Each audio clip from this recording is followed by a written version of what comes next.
An amazing new Magic card just got spoiled, specifically from the Strixhaven Commander decks. This thing is so awesome that I can't even bear it. Get it? 'Cause of the hat?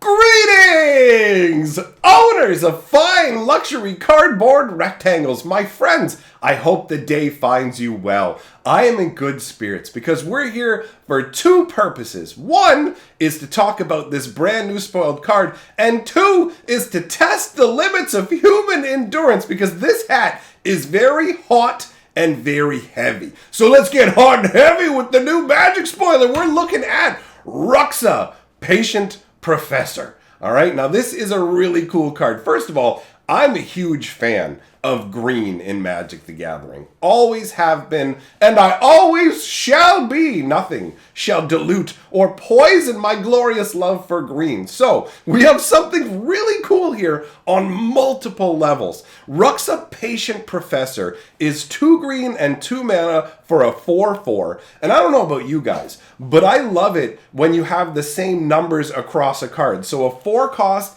that is 4/4 is pleasing to my numerical senses. But that could just be me, right? Now, let us talk about where this card gets really awesome. First of all, it's cool just from the fact that this is like a bear druid professor at Strixhaven. I really dig the idea of all of these different races of professors. That's a really cool concept, right? And bear druids teaching you nature magic, that's pretty funky. The idea of just sitting there and learning from a bear. Bears are more intimidating than like your owl professors. What are you gonna do? Hoot at me when you're angry? Ask me how many licks it takes to get to the center of a Tootsie Pop? I'm not afraid of you, owl man. Now, if you make it an owl bear, like in Dungeons and Dragons, all of a sudden it's frightening because that's how awesome bears are, right? So, how does Ruxa work? What's Ruxa all about? Ruxa's 4 mana for a 4/4, legendary bear druid. First ability, when Ruxa, Patient Professor, enters the battlefield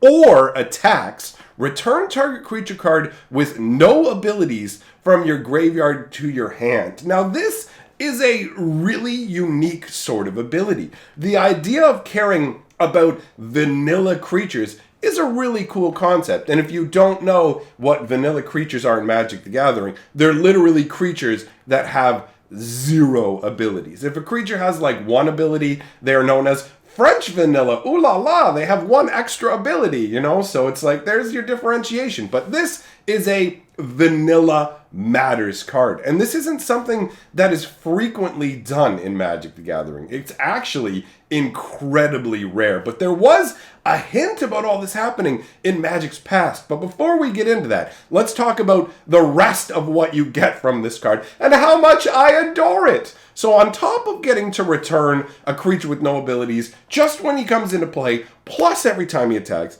he also gives creatures you control with no abilities +1/+1. So just beefing up the vanilla creatures, adding to their natural uncontested strength of the wilds.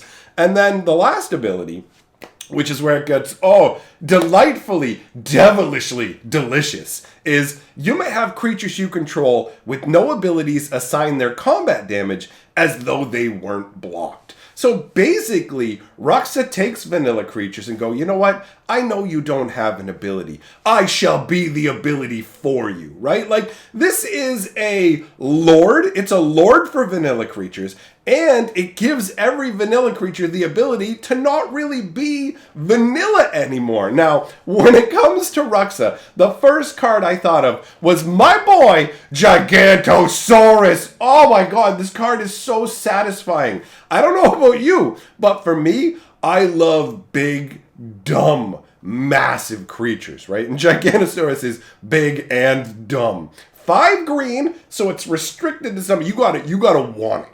You gotta be playing mono green and loving it to play Giganosaurus. This is a card that I rock in my 250 card arena deck, because I play a 250 card mono green tower, right? So Giganosaurus, I absolutely love him. It's so much fun. Yes, he is underwhelming in terms of abilities, but he's overwhelming in terms of power and toughness for mana. You have to understand that I started back in the day, right? And back in the day, big creatures always had a downside. Giganosaurus has no downside, right? He's just a big lumbering crazy. Do you know how good it feels to drop a Giganosaurus against a red deck that's just been sitting there like, oh, you put on a little lemur or something. I set it on fire. Nice goat. Oh, lightning bolted. All that kind of stuff. And then you put down a Giganosaurus and you're like, hey, what now, buddy? Go ahead and burn it. Can you do 10 damage? Can you do 10 damage on the 5th turn? I didn't think so. Giganosaurus is going to eat your face. Now, admittedly, there is the problem that once you get Giganosaurus lumbering along the battlefield, they can just throw little chump blockers in the way all day, every day, right? Like, eat a goblin, and the Giganosaurus is like, don't mind if I do. As long as you keep giving him meals, he's like, I'll eat that. And it's like, no, go get the other Planeswalker, Giganosaurus. Stop eating the little guys and eat his face, right? So that's the scenario that you live with Giganosaurus normally. But when Ruxa is out, not only is the Giganosaurus 11/11, it can deal its combat damage as if it wasn't blocked. So you can just send it barreling on down, and it doesn't matter what they put in the way. The Giganosaurus is like, get out of my way. I'm going to eat that guy's face. And to me, that's glorious. It is so satisfying to win a game with Giganosaurus. I will always love big, dumb Timmy cards, and Giganosaurus is right up there. So Ruxa will let you get a Giganosaurus back that happens to be in your graveyard. Every time he comes out or attacks, he's going to boost him up and make it so that the damage swings through fully. All right? Now, there's another card. I said that there was a historic tie-in when it comes to the concept of caring about these vanilla creatures. And that actually is the card Murganda Petroglyphs, which up until today, I always called Murganda Petroglyphs. For some reason, I just ignored that additional A in the name. Now, this is the Time Spiral Remastered time-shifted version of the card, but we did actually get it in Future Sight previously. Now, we're going to look at the Future Sight version in a moment for a different purpose, but I do want to say that originally this concept was showcased back in the day of Future Sight. So long, long ago, we got this very simple card. 1 green, 3 mana enchantment. Creatures with no abilities get +2/+2. And I have to admit, when I originally saw this card, I felt like it was underwhelming. And if it wasn't for the existence of Ruxa to go alongside this card, I would feel like it's very underwhelming from a power perspective, right? Just giving creatures with no abilities +2/+2 is kind of like, okay, I mean, for 4 mana, that's a lot. That is a lot of mana. This is a lot of heat. If I just fall over, it's because I've cooked my brain in this thing, my friends. But I will make it through for Ruxa and my boy Giganosaurus. I ain't gonna give up, all right? This is my +1/+1, and I will not renounce it or forfeit it. So, Murganda Petroglyphs is ultimately originally a fairly underwhelming card on the surface. What was cool about it is it heralded this concept of like Ruxa and this vanilla style boosting ability, right? And the idea behind the enchantment is really flavorful, where you read the flavor text and it says, some mages forsake their scrolls and libraries to learn at the feet of ancient trees and sacred stones. And that's a really cool concept for druids, right? Like you're learning magic instead of through these arcane implements, just through the natural world. And that feels very green. And the artwork here is cool because it's got this ancient, primitive, tribal kind of feel to it, like caveman scrawlings. It's almost like a caveman calendar, it feels like, because you've got the sun at the top and you've got these glyphs that go around it in a circle, and there's these roots around it and everything, but you can also see the arcane power emanating from it. So the idea that this sort of magical tablet stone here will teach you things is a funky concept. And you can see the immensity of the scale of it with those 2 humans that are down there in the art. Well, I guess they could be something else, right? 2 humanoids, let's say, staring upwards at it, just kind of learning from it or whatever, maybe just in awe. Either way, it's a really cool concept. And I like the fact that the seeds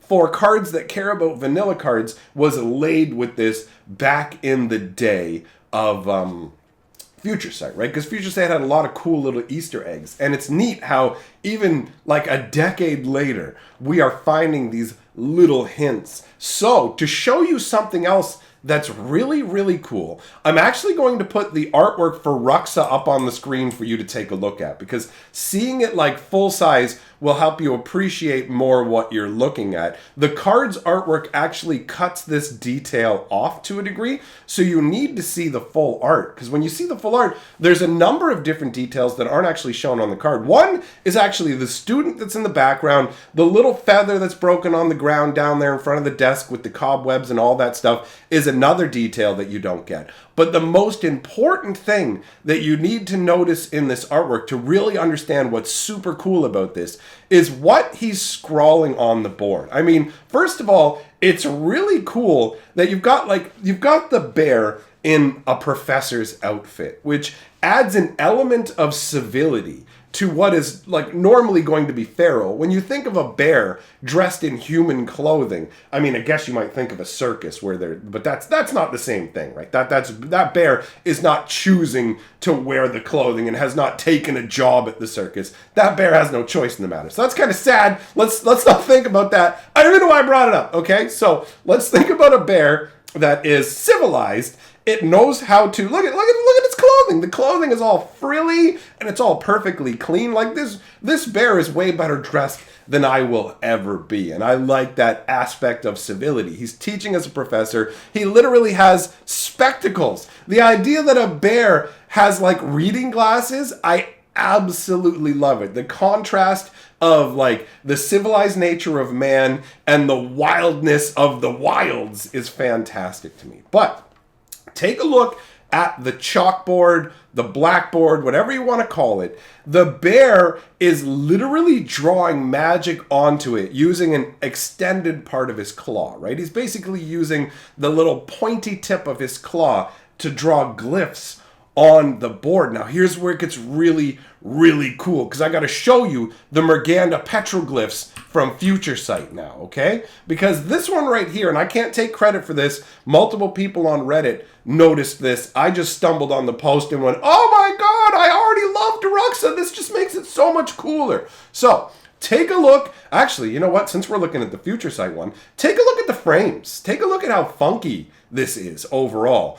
It's really funky how you have the idea of the casting cost on the side with these different bubbles. This was an alternate card frame that they had at one point considered maybe trying out. And you can tell it's definitely got a different feel to it with the curve on one side, the casting cost located there, and the circle of it actually travels down into the text box as well. When the text box is bubbled out, it has a lot of different details that really just made it stand very much apart from the magic cards of the time. But what I really want to point out is what the arrows are pointing out, and what you've already seen most likely, is the fact that the glyphs that are being written on the board by the bear professor are literally Murganda Petroglyphs. So this bear is either from the world of Murganda originally, right? Wherever Murganda is, I'll be honest, I don't know if Murganda is supposed to be a plane, a location on a plane. I don't know exactly where it's located, but the connection between the bear professor and the petroglyphs, which both care about vanilla cards, it's such a small detail that most people aren't going to even notice, and it gets cropped out of the regular art, the extended art, hopefully on the extended. Oh no, wait, this is a commander card. There won't be extended art printings. Oh, dude, that's a bit of a shame, honestly. So that makes me even happier that I am highlighting this aspect, because it's a really cool idea.